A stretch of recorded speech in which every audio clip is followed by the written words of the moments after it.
لیکن سب سے پہلے بات کریں گے کرونا وائرس کی، جس کا پھیلاؤ رکنے لگا ہے، شدت میں کمی آ گئی ہے۔ 24 گھنٹوں کے دوران مزید 42 افراد دم توڑ گئے۔ اموات کی تعداد 27,466 ہو گئی ہے۔ 1780 نئے مریض۔ وبا کی لپٹ مثبت کیسز کی شرح 3.98% رہی۔ NCOC کے مطابق گزشتہ 24 گھنٹوں کے دوران 44,712 ٹیسٹ کیے گئے۔ کرونا وائرس کے پھیلاؤ رکنے لگا ہے، شدت میں کمی دیکھی جا رہی ہے۔ 24 گھنٹوں کے دوران مزید 42 افراد دم توڑ گئے ہیں۔ اموات کی تعداد 27,466 ہو گئی ہے۔ 1780 نئے مریض وبا کی لپیٹ میں آ گئے۔ ملک بھر میں ڈینگی کے بڑھتے وار۔ سندھ میں قاتل مچھروں نے 5 افراد کی جان لے لی۔ پنجاب سے مزید 73 مریض رپورٹ ہوئے، جن میں سے 60 مریضوں کا تعلق صرف لاہور سے ہے۔ KP کے 19 اضلاع میں 743 افراد ڈینگی میں مبتلا ہو گئے۔ کورونا کے بعد ڈینگی انسانی جانوں سے کھیلنے لگا۔ ملک بھر میں قاتل بخار کے وار بڑھنے لگے۔ سندھ میں قاتل مچھروں نے 5 افراد کی جان لے لی۔ 24 گھنٹوں کے دوران ڈینگی کے 26 کیسز رپورٹ ہوئے، جن میں سے 20 کا تعلق کراچی جبکہ 6 کا تعلق تھر سے ہے۔ کیسز کے اعتبار سے خیبر پختونخوا اور پنجاب ڈینگی کی ہٹ لسٹ میں سر فہرست ہیں۔ خیبر پختونخوا کے 19 اضلاع میں 743 کیسز سامنے آئے۔ نوشہرہ میں 193، بنو 177، مانسہرہ میں 135، پشاور میں 110 جبکہ خیبر میں 108 افراد وائرس کا شکار بن چکے ہیں۔ پنجاب میں 24 گھنٹوں کے دوران مزید 73 مریض رپورٹ ہوئے، جن میں سے 60 افراد کا تعلق لاہور سے ہے۔ ضلع انتظامیہ لاہور کے افسران نے جوہر ٹاؤن میں 3 مقامات سے ڈینگی لاروا برآمد کر لیے۔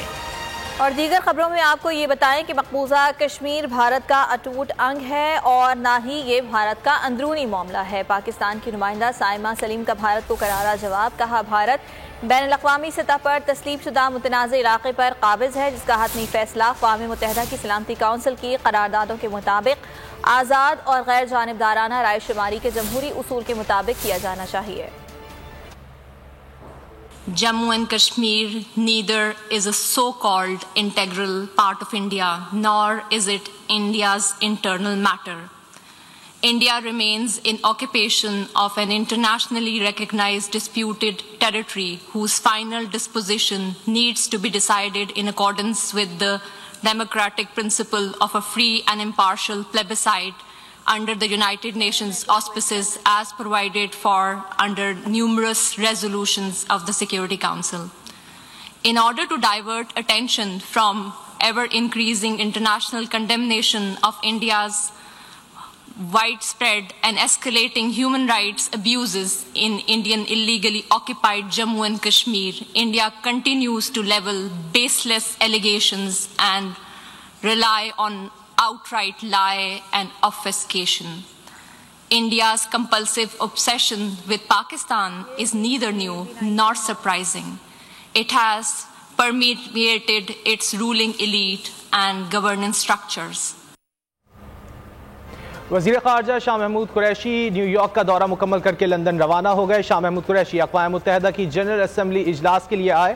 امریکی ہم منصب اور کئی اہم ممالک کے وزرائے خارجہ اقوام متحدہ کے جنرل سیکرٹری سے ملاقاتیں کیں۔ دو طرفہ تعلقات، کثیر الجہتی شعبہ جات میں دو طرفہ تعاون کے فروغ اور افغانستان کی صورتحال سمیت اہم علاقائی اور عالمی امور پر تبادلہ خیال کیا گیا۔ OIC رابطہ گروپ برائے کشمیر کے اجلاس میں بھی شریک ہوئے اور مقبوضہ کشمیر میں جاری انسانی حقوق کی سنگین خلاف ورزیوں کی جانب توجہ مبذول کرائی۔ وزیر خارجہ نے نیو یارک میں پاکستانی امریکن کمیونٹی سے ملاقات کی اور ان کی خدمات کو سراہا۔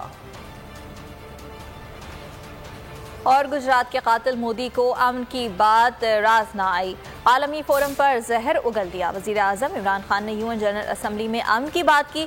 دہشت گرد مودی نے پھر دشمنی نبھائی۔ کہا کچھ لوگ افغانستان کی صورتحال کا فائدہ اٹھا رہے ہیں۔ مودی کی تقریر دنیا کے ایک بڑے فورم پر ایک غیر معیاری اور چھوٹی تقریر تھی۔ وفاقی وزیر داخلہ شیخ رشید احمد کا بھارتی وزیر اعظم کی تقریر پر رد عمل۔ ٹویٹ میں کہا کہ ایسا لگ رہا تھا کہ ایک یونین کونسل کا لیڈر اقوام متحدہ سے خطاب کر رہا تھا۔ مودی کی تقریر ہندوستان کی کووڈ-19 ویکسین کی مارکیٹنگ کی ناکام کوشش تھی۔ وزیر داخلہ کا کہنا تھا کہ مودی کی افغانستان میں اقلیتوں کا درد تو نظر آتا ہے، لیکن ہندوستان میں اقلیتوں پر ہونے والے ظلم و ستم دکھائی نہیں دیتے۔ میں نے اپنی سیاسی زندگی میں مودی دہشت گرد قاتل، دنیا مودی مخالف نعروں سے گونج اٹھی۔ واشنگٹن، نیو یارک، فرانس میں کشمیریوں کے حق میں بھرپور مظاہرہ کیا گیا۔ سکھ کمیونٹی نے بھی اپنے اوپر ہونے والے مظالم سے دنیا کو آگاہ کیا۔ عالمی برادری سے نوٹس لینے کا مطالبہ کر دیا۔ مودی قاتل، مودی دہشت گرد، پورا امریکہ مودی کے خلاف نعروں سے گونج اٹھا۔ جنرل اسمبلی سے بھارتی وزیر اعظم کے خطاب کے دوران کشمیریوں نے بھرپور احتجاج کیا۔ مودی کا ظلم دنیا کے سامنے بے نقاب۔ مقررین کا کہنا تھا کہ بھارت مقبوضہ کشمیر میں کشمیریوں پر طاقت کا وحشیانہ استعمال کر رہا ہے۔ نیو یارک میں سکھ کمیونٹی نے خالصتان اور کشمیریوں کے حق میں بھرپور آواز بلند کی۔ مودی قاتل ہے اور کشمیر میں جینوسائیڈ ہو رہی ہے، اسے جلد از جلد بند کیا جائے۔ جو کشمیری مظلوم بہن بھائی ہیں ان کو یہ میسج دے رہے ہیں کہ ہم ان کے ساتھ ہیں، Pakistani American community, Kashmiri community. فرانسیسی دارالحکومت پیرس کی فضا میں بھارت مخالف نعروں سے گونج اٹھی۔ ریپبلک اسکوائر پر کشمیری اور پاکستانی کمیونٹی نے بھرپور مظاہرہ کیا۔ مظاہرین نے اقوام متحدہ سے کشمیر میں بھارتی جبر کا نوٹس لینے کا بھی مطالبہ کیا۔ افغانستان میں فضائی حملوں کے لیے طالبان کو بتانا ضروری نہیں۔ پینٹاگون ترجمان جان کربی کا کہنا ہے کہ طالبان سے فی الحال فضائی حدود سے متعلق بات کرنے کی ضرورت نہیں۔ انسداد دہشت گردی کے خلاف کارروائیوں کے لیے تمام اہم حکام سے رابطہ ہے۔ دہشت گردی کے خلاف کارروائیوں میں آئندہ بھی رکاوٹ نہ ہونے کی توقع ہے۔ فضائی حملوں میں معاون رابطوں کے لیے مخصوص اصولوں کی ضرورت نہیں۔ Megan, is that we retain all necessary authorities to execute over-the-horizon counterterrorism operations, and we remain confident in these capabilities moving forward. Without speaking to specific rules of engagement, airstrikes, there is currently no requirement to clear airspace with the Taliban, and we do not expect that any future over-the-horizon counterterrorism strikes would hinge on such a clearance. In the conduct of any operation, we factor in all manner of روسی وزیر خارجہ کی افغانستان، شام، لبنان میں امریکی مداخلت پر تنقید۔ کہا امریکہ دوسروں پر اپنی طاقت ترقیاتی ماڈل تھوپنے سے گریز کرے۔ روس طالبان حکومت کو تسلیم کرنے پر غور نہیں کر رہا اور نہ ہی موجودہ حالات میں طالبان کو عالمی سطح پر تسلیم کرنے کے معاملے کو دیکھ رہا ہے۔ The US, as well as its allies, quickly loses any interest in the discussion because no one dares encroach on the authority of NATO and the EU. These are the rules. President Biden has recently announced the rejection of military methods used to, as he put it, remake other countries.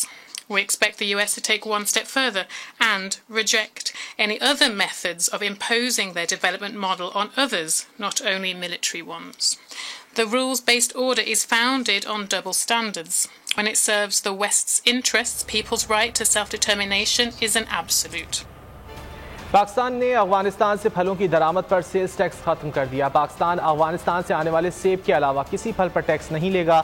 Afghan وزارت خارجہ نے تازہ پھل اور میوہ جات پر عائد tax ختم کرنے پر پاکستان کا شکریہ ادا کیا۔ افغانستان کو جلد از جلد اپنے پیروں پر کھڑا کرنے کی کوشش۔ پاکستان برادر ملک کی مدد اور اس کے تعاون میں سب سے آگے۔ پاکستان نے افغانستان سے پھلوں کی درآمد پر سیلز ٹیکس ختم کر دیا۔ پاکستان افغانستان سے آنے والے سیب کے علاوہ کسی پھل پر ٹیکس نہیں لے گا۔ افغانستان کے لیے پاکستان کے نمائندہ خصوصی محمد صادق خان نے سیلز ٹیکس ختم کرنے کا نوٹیفیکیشن ٹویٹ کیا اور کہا کہ ٹیکس نہ لینے کا فیصلہ افغانستان کے لیے پاکستان کے مثبت خارجہ پالیسی کا مظہر ہے۔ Chairman federal board of revenue FBR کا کہنا ہے کہ افغانستان پر پھلوں کی درآمدات پر سیلز ٹیکس کو وزیر اعظم کی ہدایت پر ختم کیا گیا ہے۔ افغان وزارت خارجہ نے تازہ پھل اور میوہ جات پر عائد ٹیکس ختم کرنے پر پاکستان کا شکریہ ادا کیا ہے۔ سبسکرائب کریں اور بیل دبائیں تاکہ کوئی خبر رہ نہ جائے۔